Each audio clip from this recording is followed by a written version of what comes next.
Hi and welcome. Here's the products that I'm using in this video. The products will also be listed below. Wait, I almost forgot. Please use gloves because bleach burns. Alright, so let's get back to business. I'm using this 4x4 closure for a client. It is by the lovely Maven Hair and it is 18 inches of Brazilian kinky straight. I have come across some kinky straight closures, but this is the thickest and the most soft kinky straight closure that I've ever come across.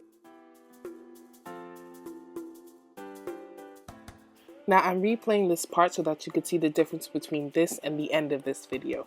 These are typical knots that you'll see in any frontal or any closure. They're pretty dark, either in 1B or 1, and they need to be bleached. Let's start with any raggedy bag that you find on your kitchen or bathroom counter because no one has time to be cleaning up or messing up those counters. The amount of bleaching powder that you put in your container depends on the coverage that you have for the closure or the frontal. So I'm starting with my L'Oreal Quick Blue. You can use any kind of bleaching powder. They're all practically the same. It's just that this is what I had and it was almost empty. But all I need is a scoopful anyway. I'm using 1 scoopful for my standard 4x4 closure. Now if it's anything bigger like a 5x5, 6x6 or 13x4 frontal, 13x6 frontal, you'll definitely need more bleaching powder. Now for my scoop of bleaching powder, I'm using 1 1/4 bottle cap full of the Wella Color Charm Cream Developer in the volume 20. I use a 20 volume cream developer because it's very beginner friendly and the likelihood of making mistakes is slim. When bleaching the knots, you never want the consistency of your mix to be watery because then it's going to seep through the lace and affect your hair, and that's a big problem. To stop that from happening, 1, do not use as much cream developer, and 2, do not overmix. You want your solution to have the consistency of maybe pancake batter with water or like a buttercream frosting consistency. You'll see that when applying the mixture to my lace, I'm tapping on the lace, not so harshly but softly so that the mixture can sit on top of the lace just enough to touch those knots, not to seep through. I'm not smearing it on the lace because then it'll seep through and we'll get the overbleached knots again. You guys get where I'm going here? You'll also see that I'm not using your standard coloring brush. I'm using this makeup brush, which is the e.l.f. eyeliner brush. I think it's $2. I'm using it because I have more control in tapping my lace.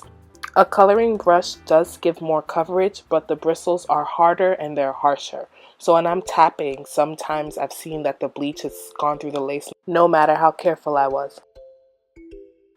When bleach and cream developer process, they foam up or they puff up, so it's best to be as light on the lace as possible so that when it's processing, it is not seeping through. As I lift up the lace, the mixture is not running down, so that's a good indicator of great consistency. Remember, I'm using a 20 volume developer, so my bleaching process takes time. I use aluminum foil as a catalyst to heat the hair faster and to also allow for even circulation. I left the hair on the foil for about 40 minutes before I removed it to start washing. Now you can take a shorter amount of time if you use a higher developer, but again, you already know why I like my 20 developer.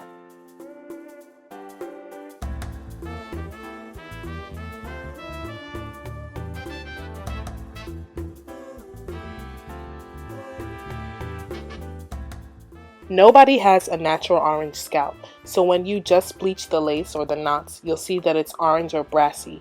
To remove that, use purple shampoo or blue shampoo. I like Shimmer Light's purple shampoo because it tones beautifully, giving you that more natural look. If you did not spot the difference between bleached and toned knots, here's a top and bottom comparison. The top is bleached, but it's brassy. However, the bottom looks more natural. And there you have it. I'm just checking for any black dots that I might need to pluck out, but so far so good. I hope you learned something new. Thank you for watching.